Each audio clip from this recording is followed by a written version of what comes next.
The Chinese embassy, quote, "If war is what the U.S. wants, be it a tariff war, a trade war, or any other type of war, we're ready to fight till the end." As Secretary of Defense, how do you take that? Well, we're prepared. Those who long for peace must prepare for war. That's why we're rebuilding our military. That's why we're reestablishing deterrence and the warrior ethos, is because we live in a dangerous world with powerful, ascendant countries. The U.S.-China trade war has kicked off. Just look at these containers piling up on the docks. These are all waiting to be exported.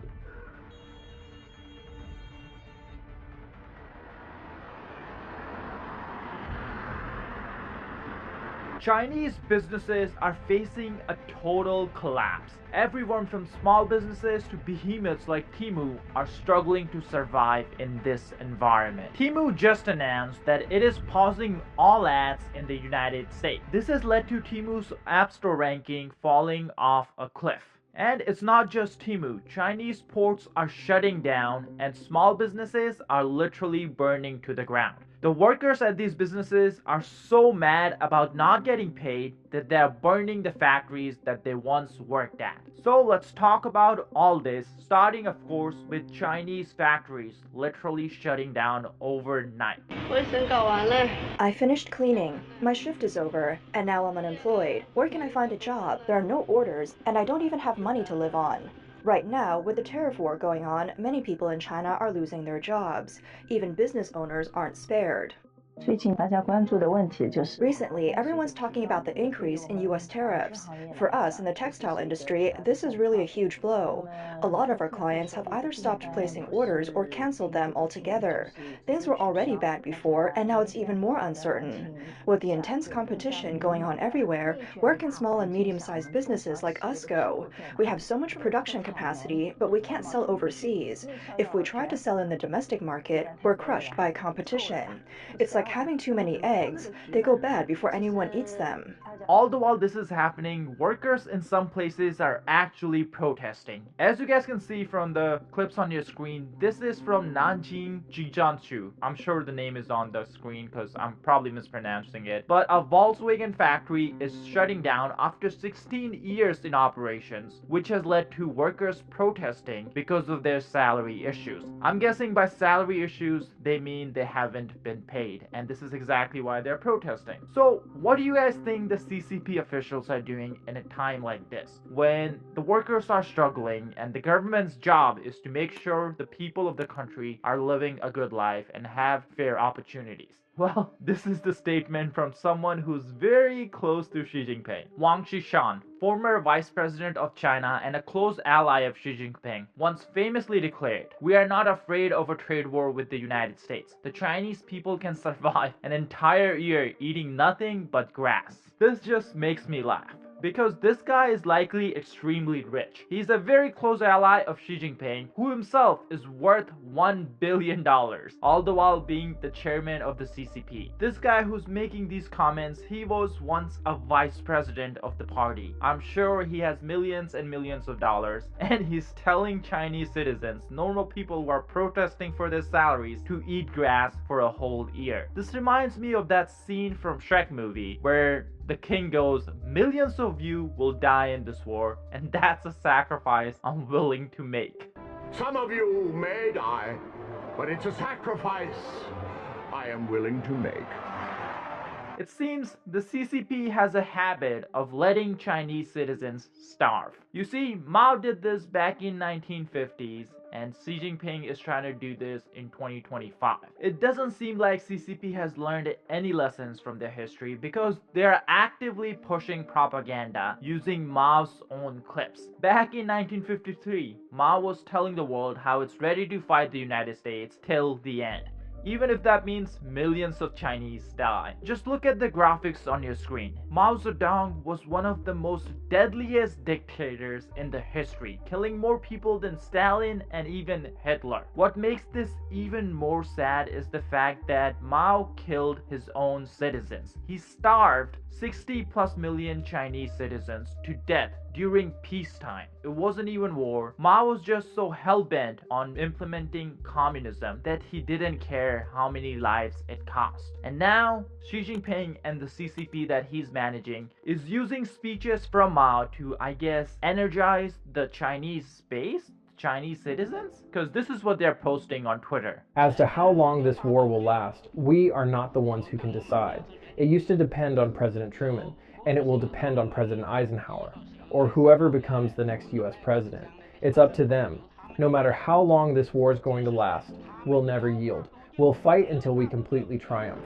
Now, it's not just those propaganda clips. CCP also hires millions and millions of internet commentators to push Chinese propaganda and downvote any videos that criticize the Chinese Communist government. So if you guys can just do us a quick favor and hit that like and subscribe button down below to help us counteract the CCP bots, it would help us out tremendously in the algorithm. Now, another thing CCP is doing to get back at the United States for all the tariffs is they have banned all the Hollywood movies from China. Now, for all the Hollywood movies, China was a big market, but there's some positives for all of us from this move by the CCP. You see, since China was such a big market for all the Hollywood producers, they were always very careful about not offending the CCP when they were building their movies and when they were building their storylines. That's why they shied away from any movies covering the Tiananmen Square massacre or the Cultural Revolution or anything like that. But now that CCP has banned Hollywood movies, I guess we can expect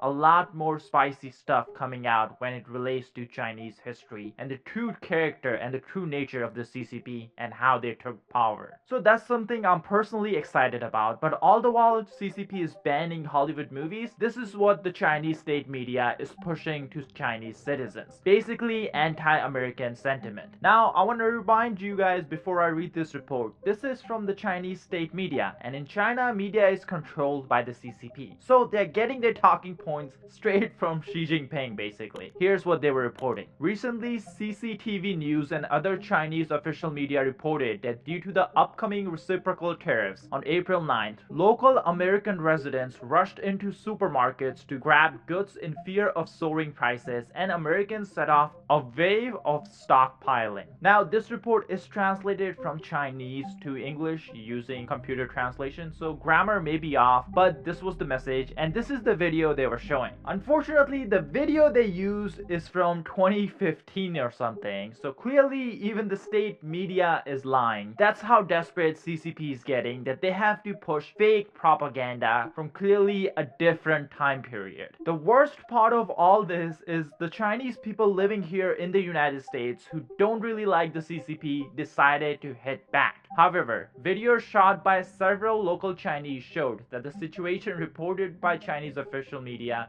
did not appear in the videos. On April 7th, Tommy, who lives in Los Angeles, went to a supermarket near his home. He said it's probably a small probability event that was exaggerated. This supermarket has a lot of Chinese made products and no one rushed to buy them. It's all same as usual. Lao Sun, a Chinese living in Seattle, filmed a Costco supermarket near his home. He said TikTok is all nonsense. These bastards are really good at talking nonsense. Another writer said that there was no looting, it's all calm as usual. Clearly, this story was a dud. But all the while CCP is trying to push fake propaganda, it's ignoring real Chinese who are struggling. Chinese citizens who have worked hard all their lives and now they can't make a living to support their family and support their kids. Here we have an example of a law school graduate basically breaking down on social media saying that the daily wage that the youth is getting in China, more specifically a highly educated youth, a law school graduate, is not enough to survive on. I told my supervisor that what I wanted was insurance. Deduct it from my salary. My monthly salary is 25,000 new Taiwan dollars. After deducting insurance, I'd get about 18,000 to 19,000 new Taiwan dollars. I work 12 hours a day. Based on that, my daily wage is over 800 new Taiwan dollars, so more than 30 new Taiwan dollars per hour. Why do I want insurance? Because if I get hurt and you're not willing to pay for treatment, you'll ask for medical records and receipts. And I'll need to find a lawyer to file a lawsuit. If I don't have insurance, how can I afford a lawyer? Every day I get scolded by customers, mocked by seniors, and disrespected by nurses. I feel like no one sees us as people. I am a caregiver, helping the elderly with baths, massages, feeding, and cleaning poop. The elderly think I'm a maid. My employer treats me like a machine. You're laughing, right? Because even the lawyer says my case can't go to trial. If you treat caregivers like me the same way as construction workers, at least they're covered. I am not. I can't afford to get sick or injured because there's no compensation. Even if I faint, people say I'm just pretending because no one sees us as important. You see that man over there? Small frame, hunched back, carrying a huge load. He belongs to a family. He sends money home. He works from morning to night, never complains, never takes a break because if he does, he won't get paid. His family depends on him, so he has no choice. Even if he's hurt, he has to keep working. What insurance? I don't understand. We don't have insurance. We don't have holidays. We work every day. You wouldn't understand. A law school graduate broke down saying that their salary of 2,500 yuan, social security deductions are 1,800 yuan, leaving them with 700 yuan a month. That's just over 30 yuan every single day. I don't know about you guys, but to me, it doesn't seem like that the Chinese citizens are willing to eat grass for a year, like the CCP vice president said. This is what happens when politicians get too rich. They can't relate with normal people. In reality, when citizens are not happy, they turn to violence. They turn to burning stuff down. And that's exactly what was happening in China even before this trade war started, and things have only escalated. Here's details about Chinese citizens, Chinese workers burning down factories because of salary issues. At the end of 2024, multiple factories in China were reportedly set on fire by workers who had not been paid and could not afford to return home for the Lunar New Year. This year, after work resumed, fires have broken out again in different regions, and they are spreading even faster. At 6:33 a.m. on February 17, a fire broke out at the Guangcheng Industrial Park in Jiangbei District, Chongqing. The blaze lasted more than 7 hours, destroying an entire warehouse. Several people in Chongqing shared videos on social media showing a factory building at the industrial park engulfed in flames, with thick smoke billowing into the sky. Around 10 a.m., a reporter from Cover News arrived at the scene. Police had set up cordon about 400 meters from the fire, blocking access for pedestrians and vehicles. Fire hoses stretched for about a kilometer, drawing water from a nearby river in the industrial park. And now it seems things are picking up again. On April 14th in Hsinchu, China, a fire broke out at an equipment company with explosions heard at the scene. Some netizens claimed that the factory on fire is a manufacturer of military training equipment.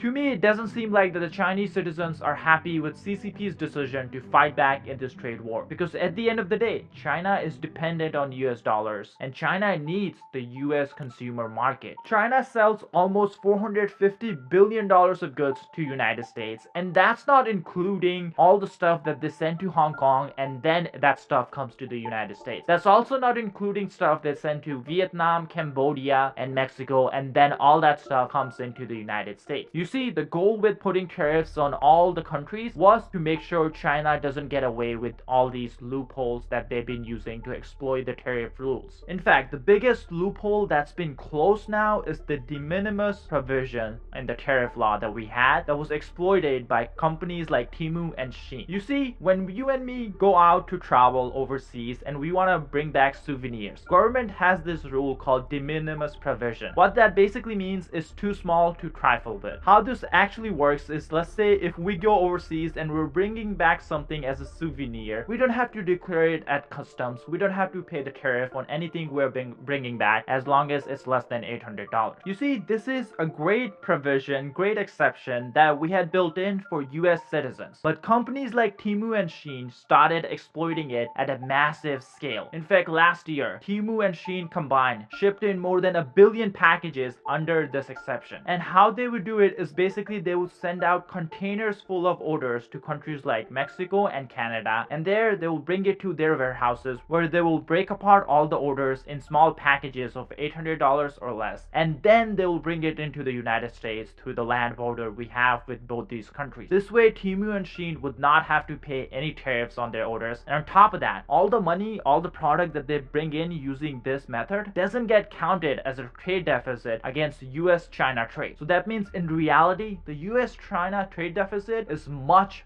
bigger than the official number states. According to official numbers, we export roughly $150 billion to China and we import roughly $450 billion from China. That means we have around $300 billion of trade deficit. When in reality, this number doesn't take into account all the loophole exploitation that Chinese companies carry out. This was definitely a bad thing for the US economy, but good part, or I guess blessing in disguise, is during this trade war, we are way less dependent on China than China is on us. We are the deficit nation. We are the people who are buying Chinese stuff. So at the end of the day, China needs the dollars more than we need cheap Chinese stuff. Now, when you think about this with tariffs, you say, okay, who's flexible and who's inflexible?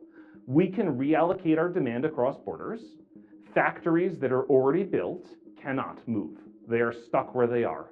China has developed factories for selling to the US consumer market. They have trained workers for selling to the US consumer market. We can move our demand across borders. Those factories and citizens cannot move. They're stuck where they are. And so the incidence will fall on them, just as in the property tax example, right? Now, does this automatically happen on day one? No. But will this happen in the fullness of time? Absolutely. This is just the basic economics of incidence in public finance.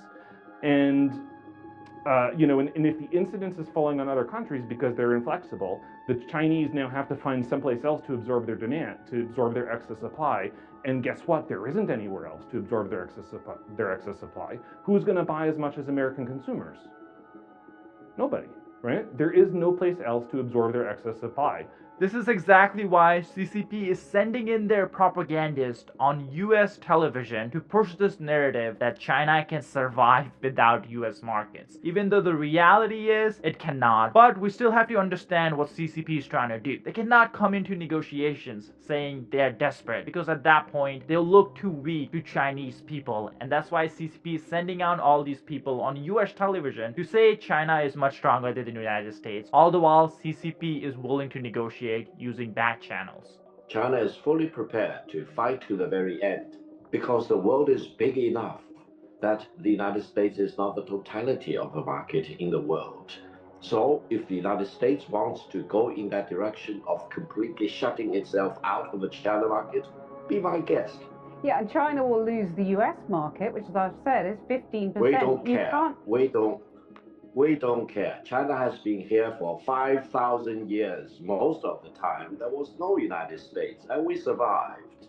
And if the United States wants to bully China, we will deal with the situation without the United States. And we expect to survive for another 5,000 years. But in my humble opinion, I think CCP picked the wrong guy, because this guy has been exposed for saying anything CCP wants. In an interview earlier this year, he tried arguing that Chinese president is just like a UK prime minister or a US president. But when asked if he can criticize anything that the Chinese president has done, he couldn't even come up with a single thing. That just goes to show the kind of fear that CCP instills in citizens to never ever criticize the party or party's action. We prefer a system that works for the benefit of the Chinese people. I've not said a word about what works or not. You got great economic growth. Look at the. But you're a dictatorship. There is no dictatorship, Mehdi.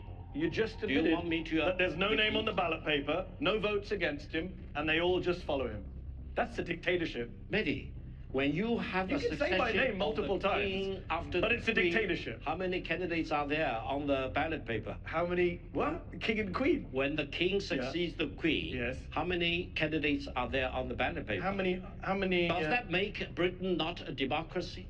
Well, you're asking the wrong guy. I'm a Republican, so I think we should be a full democracy and get rid of the monarchy. And I can say that here. You can't say that in China. You cannot take any action against them. Yes, I can, actually. I can go out on the street, I can hold up a placard and say, let's get rid of King Charles. I can create a whole protest outside Buckingham Palace. You can't do that in China. You can't even put one other person's name on a ballot paper. That's how insecure your leader is. Eddie, I'm a lawyer. YouTube just dropped a mind-boggling announcement.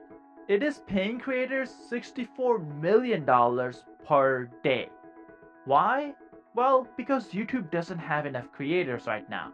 That's why you see videos on your homepage that have less than 1,000 views, like this one. Now, of course, that doesn't mean everyone should start a channel. But if you have ever wondered about starting a YouTube channel or a faceless channel, now is the perfect time. YouTube is paying creators millions every single day, and it's pushing newer and smaller channels now more than ever. But I'm sure you have many questions on how to start and grow a channel. I get these questions in my email all the time from some of you guys. That's why we have decided to put all our YouTube advice into one training bootcamp for completely free. So if you're someone interested in starting your own YouTube channel, you can sign up for this bootcamp by clicking the link in the description or scanning the QR code on your screen. This bootcamp is like a Zoom call, so it is limited to 100 people at a time. So be sure to sign up before it gets full. Now back to the video.